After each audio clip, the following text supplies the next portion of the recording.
Okay. Hello everyone. Today we'll be presenting our project on ethics and corporate social responsibility across cultures. Now, today we'll analyze IKEA's ethical dilemma in Saudi Arabia, exploring how global companies navigate the tension between local cultural norms and their own ethical standards. Our presentation covers five key sections. Next slide, please. Next slide, please. Yeah, which are introduction and background, cross-cultural ethical conflicts, ethical decision-making theories, and solution and recommendation, along with, and lastly, final consequences, global implications, and conclusions. Next slide, please. To begin with, let's look at issues at the heart of this case. IKEA is widely known for its Scandinavian values, which are simplicity, innovation, and particularly gender equality. Now, however, when IKEA entered the Saudi Arabian market, it encountered a very different cultural expectation.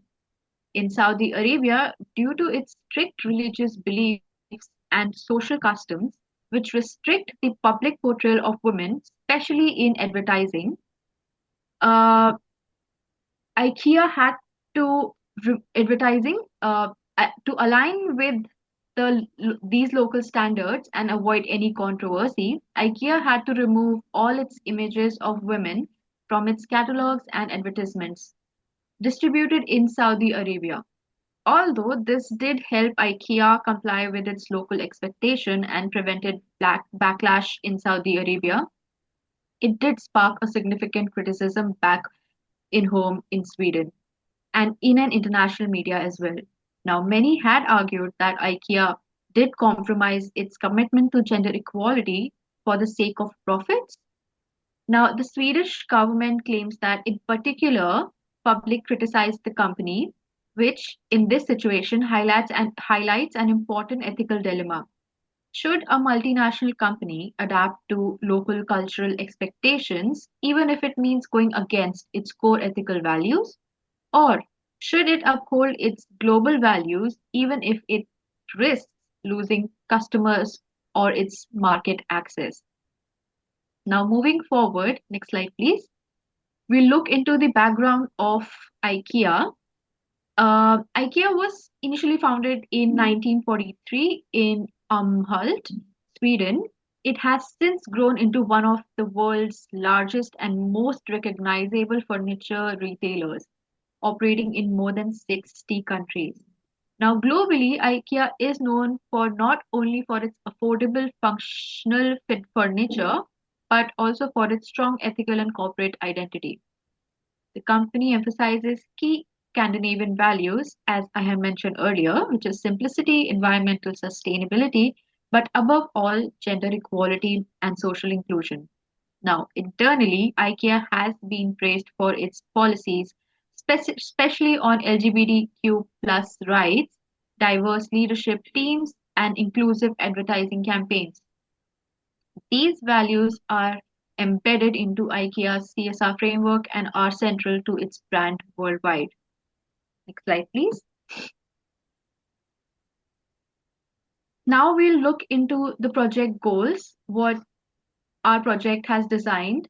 And we basically have designed four main goals, keeping in mind the current situation. Now, first, we aim to analyze the ethical dilemma IKEA faced, especially how it managed the conflict between its Swedish values of gender equality and Saudi Arabia's cultural norms. Second, we wanted to apply three very well established ethical decision making theories to access how IKEA and other global managers could handle such dilemmas. Third, we sought to develop clear, actionable recommendations for IKEA, focusing on how the company can respect cultural differences without compromising its core ethical values. And finally, we intend to provide a broader framework that could guide multinational companies in navigating similar ethical and CSR challenges in their international operations. After outlining our project goals, we'll begin to analyze the ethics ethical conflicts IKEA faced in Saudi Arabia, focusing on the clash between its Swedish values and Saudi cultural expectation. Then we'll apply these ethical decision-making theories like consequentialism, uh, deontology, and virtual ethics to evaluate IKEA's actions and explore alternative approaches.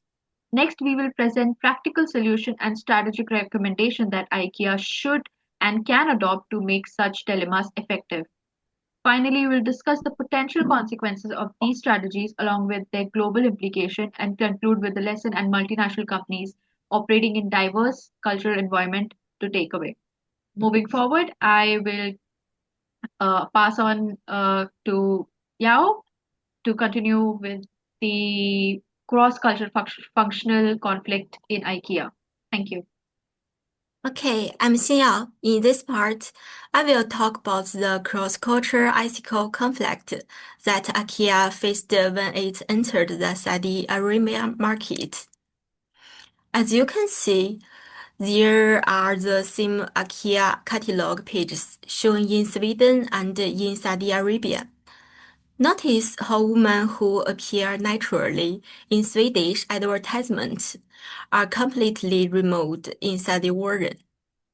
This visual demonstrates a fundamental clash between IKEA's inclusive value and the conservative culture norms in Saudi Arabia. In Sweden, women and men are treated equally in society and in media, but in Saudi Arabia, things are very different. And we can understand the cultural differences between Sweden and Saudi Arabia using Hofstad cultural dimensions. In Sweden, people prefer equality, individual freedom, and are more open to change. They have a family culture, which means they value care, fairness, and gender equality. But in Saudi Arabia, people are more accept hierarchy and focus on family and community. It's a masculine culture, so traditional gender roles are more common.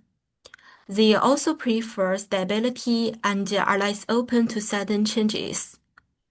Because of these differences, IKEA's usual advertisements showing women doing daily activities worked fine in Sweden, but caused problems in Saudi Arabia. And the Saudi Arabian local culture didn't accept those images. So here is the problem.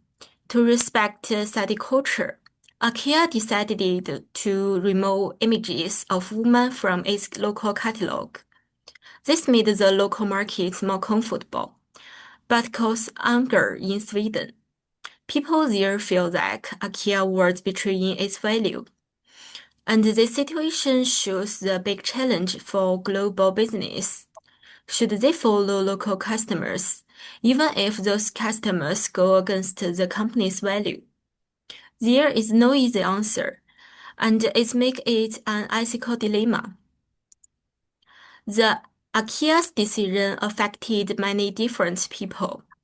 Like Saudi customers, they wanted the advertisements that follow their local traditions. But the Swedish public and the government were upset. They support gender equality and didn't like IKEA's choice. IKEA employees may also feel confused and disappointed if the IKEA doesn't follow its own value. And the media quickly criticized IKEA for not standing up for women's rights. IKEA's leader also faced a hard choice. What's more important, respecting local culture or staying the company's value?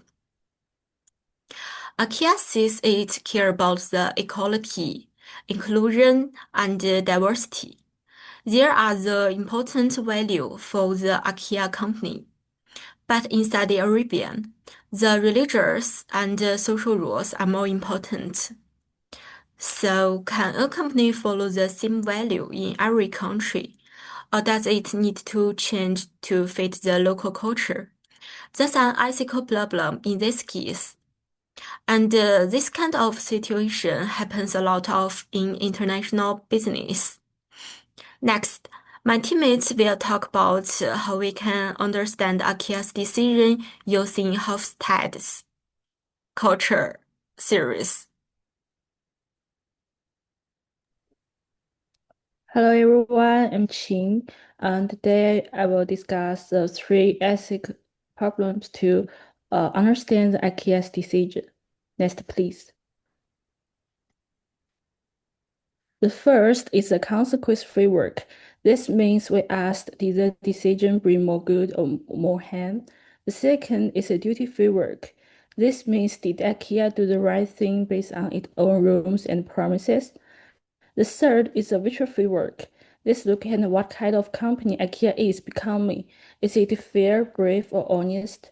So those three ways will help us say if IKEA actions was ethical. Next, please. Let's begin with the consequence framework.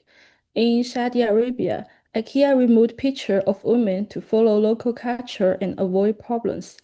This helped IKEA continue business there and avoid public anger. But in Sweden and other countries, people were upset. They said IKEA was not supporting women's rights anymore. So in this case, IKEA helped in one place but caused harm in many others. That's a problem from this view. Next, please. Now the duty free work.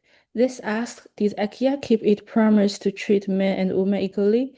So IKEA says it supports gender equality. It shows this in assets in many countries.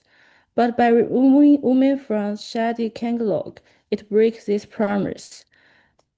Dawson says global companies should do three things: respect human rights, respect local culture, and balance both carefully. IKEA's respect the culture but the human rights. So IKEA's choice was not right under this idea. Next, please. Now let's look at the virtual framework. This asked, does IKEA show good values like fairness, courage, or honest? Removing only female pictures is not fair. It shows IKEA was afraid to speak up. They avoid the hard chores of keeping their values. Moore thinks good companies keep their values even when it is hard. In this case, IKEA did not do that. It changed its behavior too much and gave up an important value. This made many people question, is IKEA really committed to fairness, or does the company have a strong ethical leadership? So under this view, IKEA did not show good character. Next, please. Let's compare three values. In this table, we can see from the consequence view, IKEA did well in Saudi Arabia but lost trust in other countries. Some customers and governments feel disappointed. The gain was small and shorter, while the damage was bigger and long-term. From the duty view, IKEA breaks its promise about equality. A company's duty is to protect basic human rights like fairness for women, no matter where they do business. IKEA did not meet this duty. From the virtual view, IKEA did not act briefly or fairly. They chose the easy path instead of the right path. This showed weak character and made people doubt their values. All three ways show that IKEA's decision may have helped business, but it did not match their values. People expect companies to be strong and ethic, not just profits. Global companies need to find a balance between fitting it locally and keep their core values. This is the real challenge of doing business across culture. Next, please. To finish, IKEA's choice to remove women helped in the short term, but it hurt the image worldwide. This example showed how hard it is to make ethical decisions in different cultures. We should remember, being ethical means doing what is right, even when it is not easy. Thank you, and now I will hand it over to the next speaker who will share our group suggestions for IKEA. Okay, hi, I'm Ellie, and I'll talk about what IKEA can do to manage this issue. Next slide, please.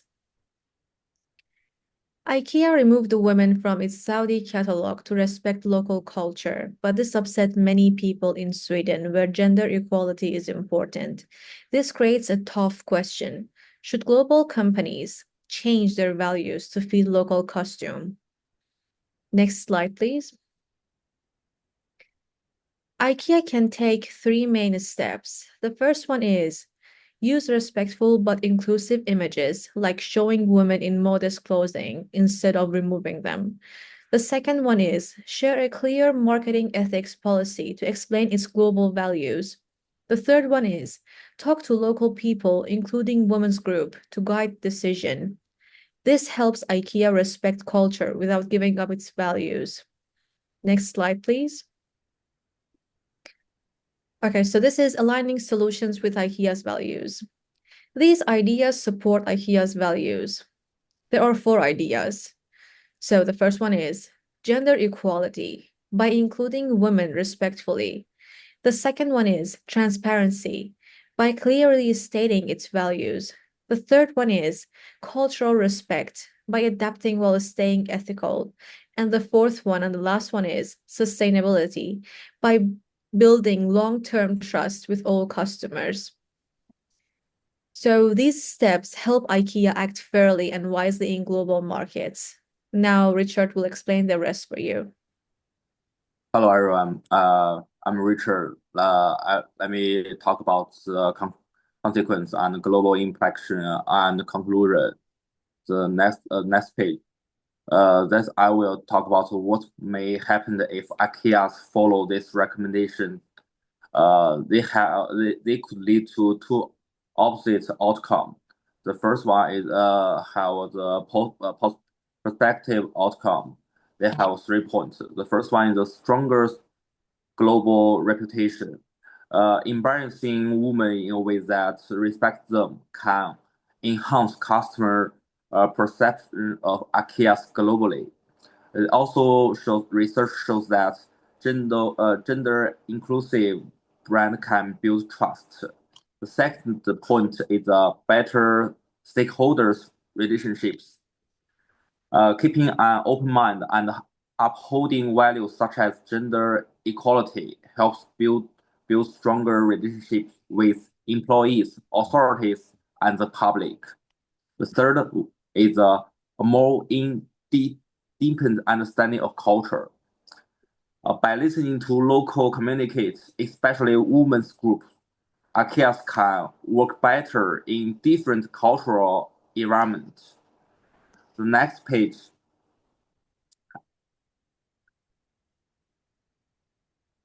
I will talk about some possible risks. The first one is a cultural boycott.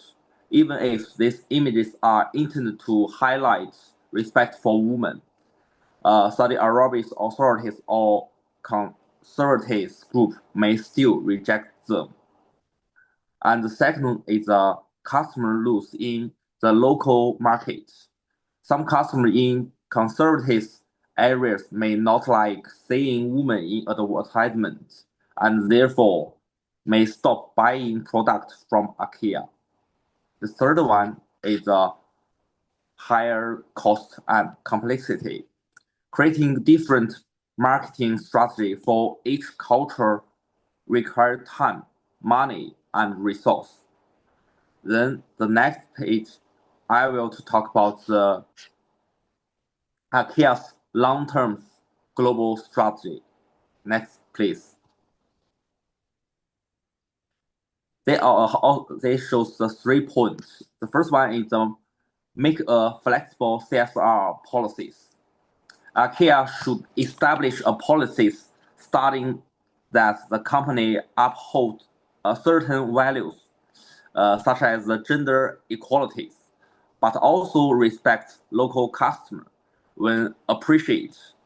The second point is training employees in cultural intelligence. Cultural intelligence training helps employees understanding and adapt to different value and expectation. This can help avoid ethical mistake. The last point is create a global ethic commission. IKEA should have a team to check activity in each country to ensure that They respect the company's value and local culture. The next page, I will talk about the conclusion. Next page. Thank you. IKEA situations in Saudi Arabia shows that how challenging it is to be balance the global values with local expectation. Removing women from advertisements may provide short-term benefits, but it harms IKEA's brand images. IKEA can stay the true values, especially the gender equality, while being mindful for local normal and standards by using respectful images, clear communications, and training employees to work across culture. This approach not only reduces further conflicts, but also help IKEA's growth a brand that align with global ethical standards. And the next page will show a bit of part of reference. Thank you, everyone. Thank you for your attention.